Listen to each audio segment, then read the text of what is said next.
So it should be no surprise that after last week's dumpster fire of a movie, I needed something to cleanse my palate. What's funny though, is that while it was in no way planned or anything, this movie seemingly came out of nowhere to not only cleanse my palate, but serve as an antithesis to everything the movie from my last review stands for. Touching, heartfelt, inspiring, and including puppets appropriate for all ages, let's jump into the Mr. Rogers documentary, Won't You Be My Neighbor? Won't You Be My Neighbor is an American documentary film about the life and guiding philosophy of Fred Rogers, the host and creator of Mr. Rogers' Neighborhood. For anyone who doesn't know, Mr. Rogers' Neighborhood was an educational children's program that ran from 1968 through 2001. During episodes of the show, Mr. Rogers would do a variety of things, like talk to the viewer about various issues, take the viewer on tours of how things get made, demonstrate experiments, crafts, and music, and interacted with his friends from around the neighborhood.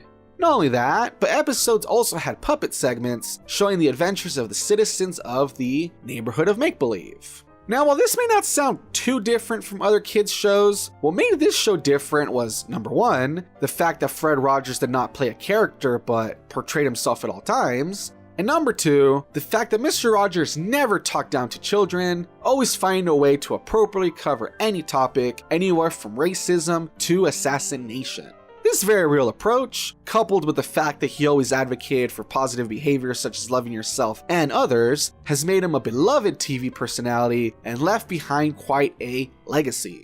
The movie, therefore, is pretty simple and serves to show us all about Fred Rogers' life and his show. While that may sound like a very short description of the movie and maybe even be kind of vague, the reason for that is that as a documentary, the film is pretty light on plot. However, don't think that makes this film any less worth watching, as I honestly really enjoyed this film. When it comes to what I like about the movie, three things in particular come to mind. Number one, I like that the movie does a great job of helping us remember Mr. Rogers. Filled with footage from the show, as well as archived interviews of the man before his death, I feel that the way the movie is put together really helps encapsulate all the things the fans love about him and show us how he inspired others over the years. Number two, I like that the movie taught some things that all of those watching may not have known before. Remember earlier when I mentioned that Mr. Rogers would cover any topic, including racism on his show, despite it being for young children? Well, as the movie explains, sometimes Fred Rogers would do this in the most subtle of ways. In one example, upon hearing about an incident during the civil rights movement in which a hotel manager dumped muriatic acid in a pool of black and white bathers, Fred Rogers decided to protest this. How? Well, by inviting his friend Officer Clemens, who was already quite special for being the first African American with a recurring role in the kids' TV series, to dip his feet with him in a wading pool. Though the action may seem like a seemingly small one now, the movie explains that the gesture was a huge one at the time, showing us that a black man and a white man could share a public space together. Number three, I like that despite all the praise, the movie is not above diving deeper into who Fred Rogers was as a person. While all facts seem to point to him indeed being the same off-camera as on-camera, the movie shows that a big source of tension in his life was being riddled with doubt about all the good deeds he was trying to do and whether the world cared. I never would have guessed it, but Mr. Rogers was kind of a tortured artist in that sense. Always wanting to do what he thought was best and would bring the most positivity to the world, but constantly wondering if he was even making a difference in a world that seemed to get worse around him. I found this to be really eye-opening, and it helped to really show a more intimate, human side to the beloved TV star.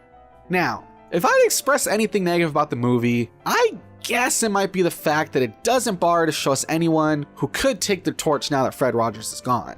While I get that he was an exceptional man, maybe even one of a kind when it came to how much he cared about children and spreading a message about kindness, it still kind of sucks that the film doesn't really point to anyone who he has inspired to do the same. I would think that even if they never quite reach his level, there should at least be people who want to follow in his footsteps, so being left with a feeling of emptiness is kind of a bummer. That small nitpick aside though, I really enjoyed Won't You Be My Neighbor and definitely recommend it. A well-crafted documentary, and beautiful movie overall, I think that anyone who's a fan of the late Fred Rogers will enjoy remembering, learning, and diving deeper into who he was. Even if you don't know anything about Fred Rogers or his show, I think you can still enjoy this film and walk away having learned something new. In a time where the world around us can be so crappy, why not take the time to honor someone who tried his best to make it less so by reminding us how special we all are? But hey, that's just my opinion. And remember, don't take anything I say too seriously. After all, I'm just a wannabe reviewer. Thanks for watching. It's a beautiful day in this neighborhood, a beautiful day for a neighbor. Would you be mine? Could you be mine? It's a